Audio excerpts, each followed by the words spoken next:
marketing and the pricing for your real estate. Welcome back, and Luca, good to see the Lady Knights still fighting. That's right, they're staying alive, and we'll play one more game tomorrow. Let's get right into it. Second day at the tournament for the Knights. After a day one loss, the best the ladies can finish now is 9th.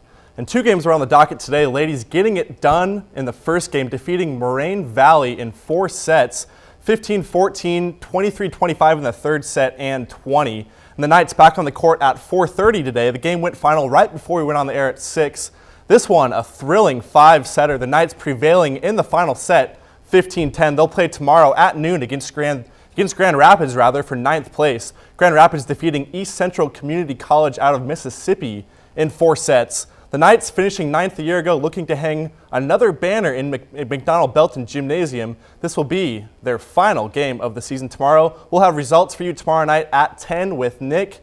Keeping with the Knights, the men and women's basketball teams were in action tonight. The men taking on Otero Junior College in La Junta, Colorado. And the Knights get a big come-from-behind win. North Platte trailed by 18 in the first half, and they rally in the second half and win 73-71. Carl Grucheski led the way with 15 points, and the Knights are now 6-0. And the women also playing today, playing the Air Force JV team and falling 74-58. Ivy Kuroki had 17 points and Maggie Carlson added 12. The Lady Knights are now 3-2 on the year. The Nebraska men's basketball team is 2-1 on the year after losing their opening round match to Vanderbilt in San Juan. Back on the court today taking on Davidson, and the Wildcats giving the Huskers their second consecutive loss. 70-67 was the final score. The Huskers had a chance to tie with 15 seconds left, but turned the ball over. Lance Jeter had a season-high 17 points in the loss. Nebraska was still cold behind the arc, only connecting on 2 of 21 shots from distance over the last 2 games. NU is now 2-2 on the season and will play their third and final game in Puerto Rico Sunday morning. Again, we'll have highlights Sunday night at 10. To college football now, the Huskers a win away from finding themselves back in the Big 12 championship game on the road tomorrow in College Station. Defense, the name of the game for Nebraska the past few weeks. Junior safety Austin Cassidy has come on strong over the past 2 games for the Blackshirts, including a pivotal interception against Iowa State, helping the Huskers to another win.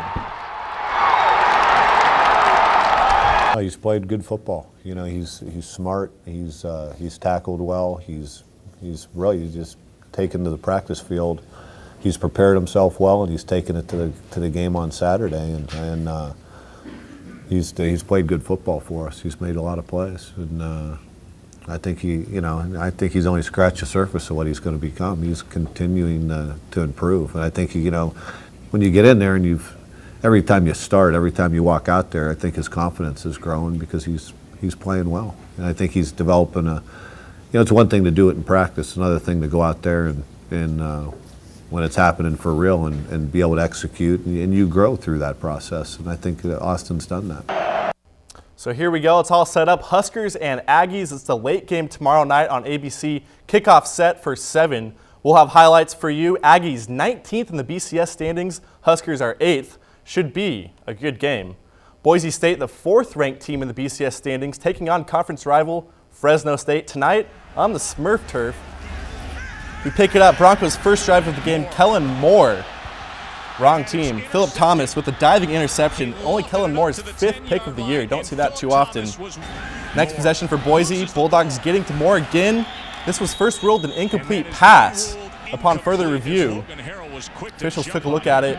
Clearly a fumble upon further review. Take a look. Kellen Moore going back. Ruled a fumble.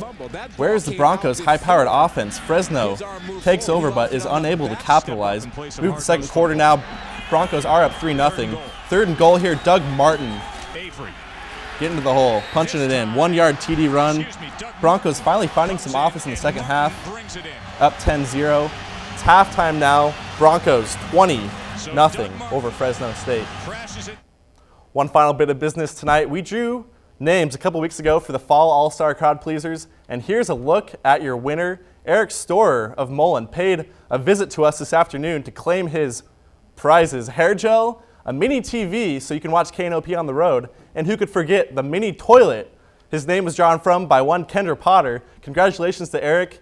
Basketball season is underway in a couple of weeks. The All-Stars begin again on Friday, December 3rd. Here's some scores for you tonight from the top 25 college basketball.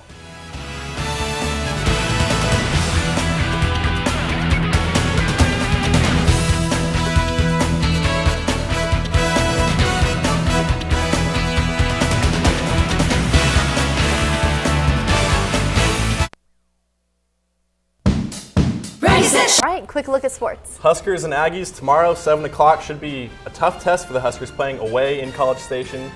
Good game. Go Huskers. All right, and just a little chilly for the weekend. A little chilly for the weekend. Get out now so you don't have to get out next week. Absolutely. Thanks for joining us. Have a wonderful weekend. It's The Tonight Show